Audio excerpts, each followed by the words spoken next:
Hello students, हम मनु फिर से आपके सामने हाजिर हैं नई इडियम्स एंड फ्रेजेस लेके।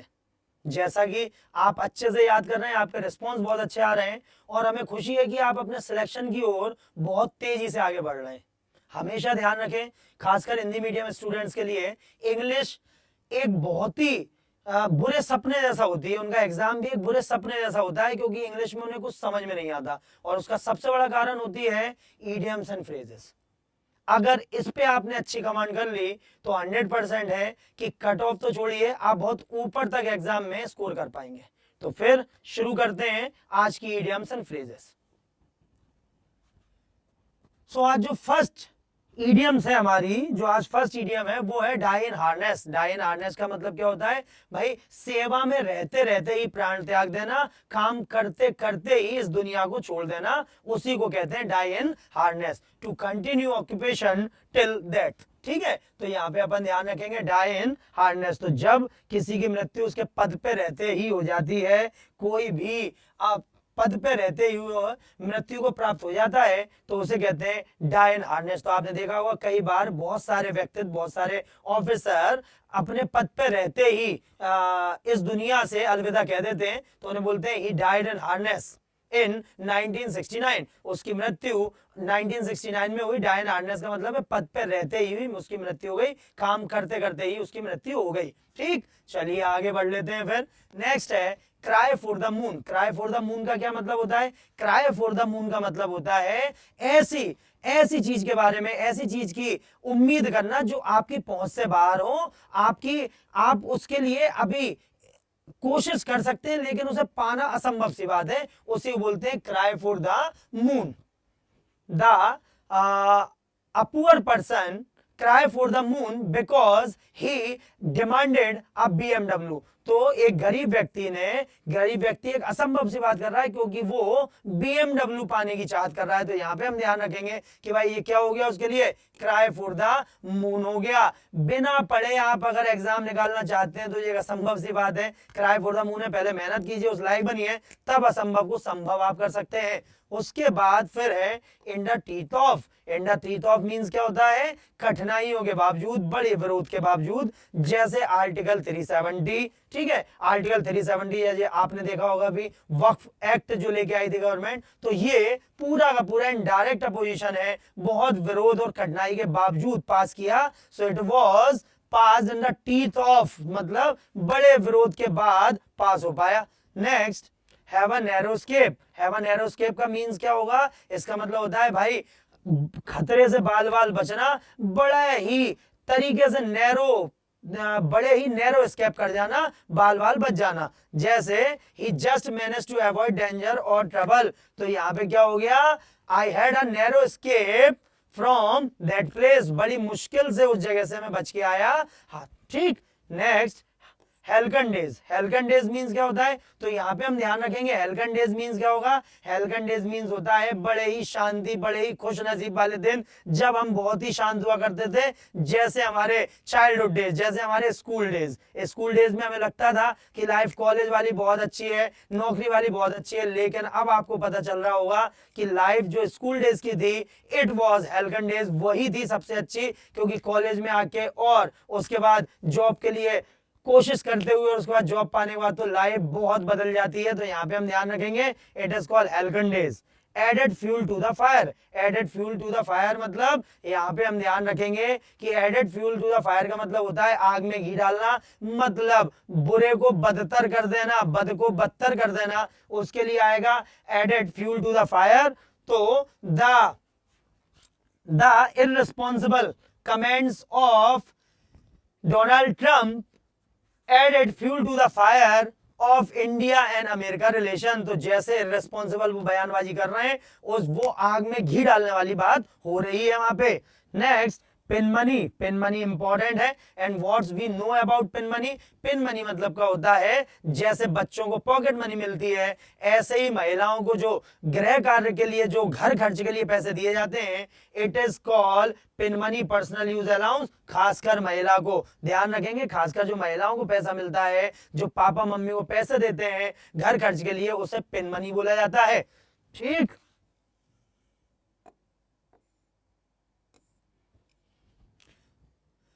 पेलमेल। पेलमेल मीन्स क्या होगा? पेलमेल मीन्स होता है बड़े ही कंफ्यूजन में। It is a great pell-mell after the after operation Sindoor about the Indian Pakistan relation and the next cricket match. तो यहाँ पे हम ध्यान रखेंगे कि बड़ा ही कंफ्यूजन हो गया था ऑपरेशन सिंदूर के बाद भारत और पाकिस्तान के रिलेशन को लेके और अगले ही क्रिकेट मैच को लेके। ठीक, नेक्स्ट फिर है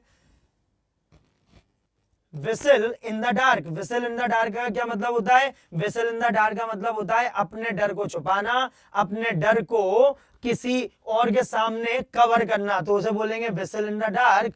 don't afraid of him, don't afraid of him, he just whistle in the dark. उससे मत डरो, वो केवल अपने डर को छुपाने के लिए तुम्हें धमकी दे रहा है। तो यहां पे हम ध्यान रखेंगे whistle in the dark. On the cards, on the cards मतलब संभावित, टेंटेटिवली जैसे अपन बोलते हैं कि भाई टेंटेटिव है, ऐसा हो सकता है या समय आने पे होगा, उसके लिए होगा ड्यू टू और likely happen. So many schemes, so many schemes of the governments are on the cards. ठीक है, गवर्नमेंट की कई सारी स्कीम जो है वो संभावित है, होने वाली है या उनके लिए काम शुरू होगा। Next, cost N arm and a leg. भाई बहुत महंगा, बहुत ही एक्सपेंसिव होना, cost arm and a leg। the new bungalow cost arm and a leg। ठीक है, तो जो नया बंगला है बड़ा ही महंगा है, बहुत एक्सपेंसिव है। लिली लिवर्ड, लिली लिवर्ड मीन्स बहुत ही डरपोक व्यक्ति, कायर व्यक्ति, not brave. Okay, it is called coward person. So don't trust him, don't trust him, otherwise you will face the music because he is a lily livered। कैसा है भाई, उस पर भरोसा मत करना, अदरवाइज तुम्हें परिणाम भुगतने पड़ेंगे। फेस द म्यूजिक हमने आपको पहले बताया था कि तुम्हें परिणाम भुगतने पड़ेंगे क्योंकि वो बड़ा ही कायर व्यक्ति है, उस पर भरोसा मत करना, हो सकता है मुसीबत में तुम्हें छोड़ के भाग जाए। तो यहां हम ध्यान रखें ऐसे।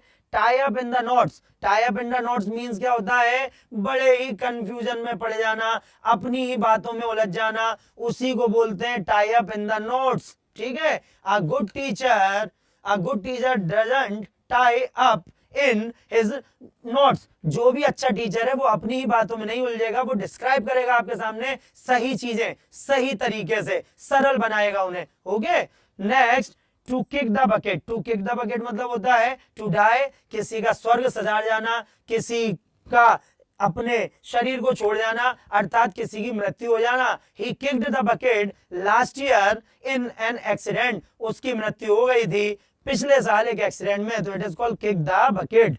नेक्स्ट है to bell the cat. To bell the cat मतलब क्या होता है? जोखिम उठाना, खतरे का सामना करना। ठीक है, nobody wants to bell the cat. कोई भी खतरा उठाना नहीं चाहता, जोखिम का सामना करना नहीं चाहता, सब चाहते हैं कि बस बातें करें और आगे किसी और को बढ़ा दें। It is called bell the cat.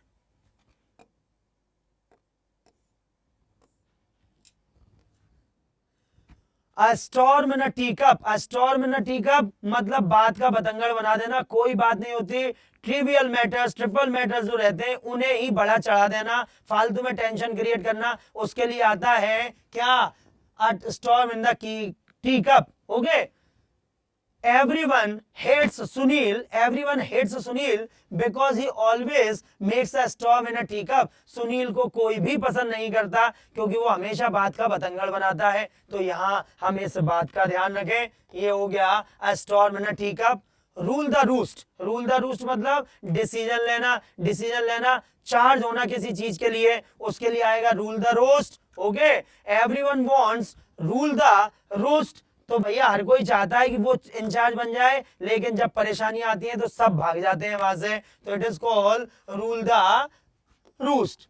Next है scrap the barrel. Scrap the barrel means क्या होगा? स्क्रैप द बैरल का मतलब होता है वो स्थिति जब आप अपनी सबसे कमजोर और सबसे अंतिम उम्मीद का यूज करते हो, उसे बोलते हैं स्क्रैप द बैरल। मतलब झड़ा रहे हो, कुछ नहीं है थैले में, फिर भी झड़ा के देख रहे हो कहीं कुछ निकल आए, इसे बोलते हैं scrap the barrel. So you should not try to scrap the barrel.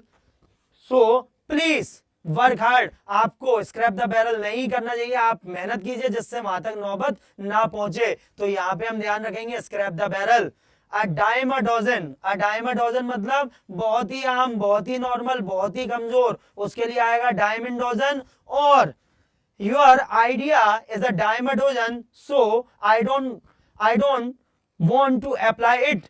आपका जो आइडिया है बड़ा ही साधारण है, इसलिए मैं उसे अप्लाई नहीं करूंगा, dime a dozen. And then handle with kid gloves. Handle with kid gloves क्या है भाई, हर किसी को बहुत ही केयर करना, हर किसी को बहुत अच्छे से ट्रीट करना, उसके लिए आता है hand in the kid glove, नरमी से पेश आना, बहुत अच्छे से किसी को संभाल लेना, ठीक है।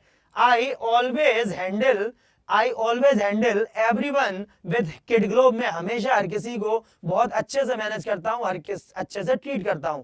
तो ये हमारे हुए आज 20 इडियम्स, और 20 इडियम्स के बाद हम देखेंगे कि इनका यूज हम कैसे कर पाए। तो देखें जरा कैसे हम इनका यूज करेंगे।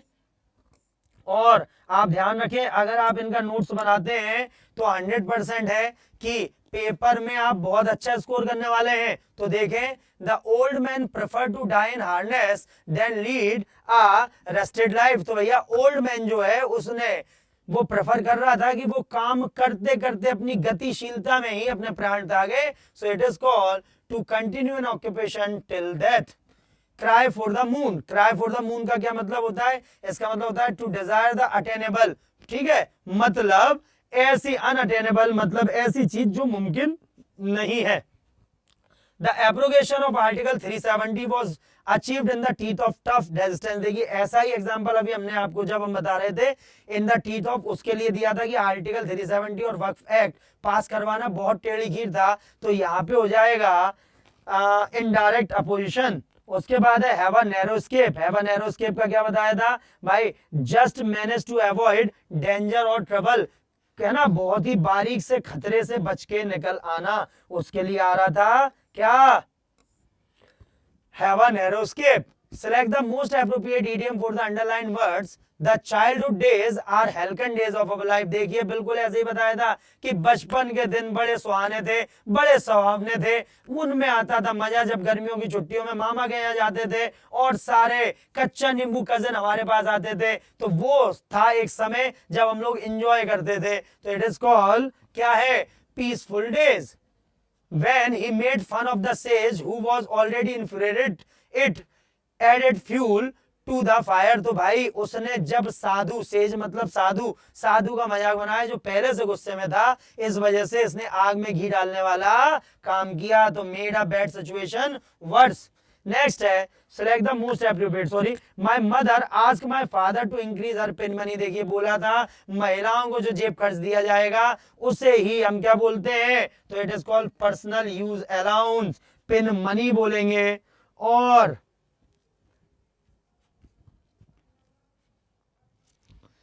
Everything in the mention was in pell-mell after the robbery. तो यहाँ पे है ग्रेट कंफ्यूजन। क्या है, ग्रेट कंफ्यूजन। तो यहाँ पे पिक होल्स, कमियां निकालना होता है। Turn over a new leaf, turn over a new leaf का मतलब क्या होता है, शुरुआत कर देना किसी चीज को और अच्छे से करना। And then damp squib, damp squib मतलब फेलियर, कंप्लीट फेलियर, किसी चीज की अनसक्सेस हो जाना, it is called damp squib. उसके बाद है फिर he was alone and knew the dangers ahead during his journey but he whistled in the dark. Whistle in the dark का मतलब to try to keep his confidence. यहाँ पे अपन ध्यान रखेंगे to try to keep up his confidence. Made a sterner stuff, ये भी एक स्पेशल स्पेशल फ्रेज होती है। स्टर्नर स्टफ मतलब अपनी हिम्मत को बांध के रखना, अपने जोश को कायम रखना परेशानियों के बाद भी। It is called made a sterner stuff, made a sterner stuff.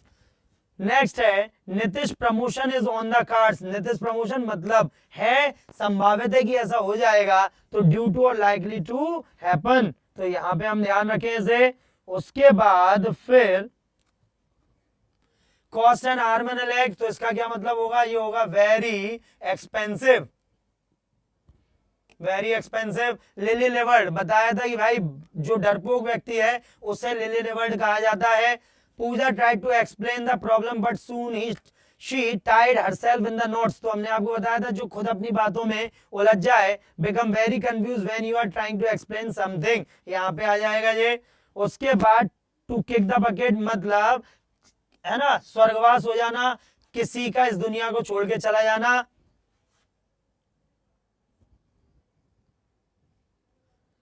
Next to bell the cat मतलब खतरे का सामना करना, ठीक है। वेनेला a storm in a tea cup, तो यहाँ पे अपन ध्यान रखेंगे कि भाई made a big fuss about a small problem.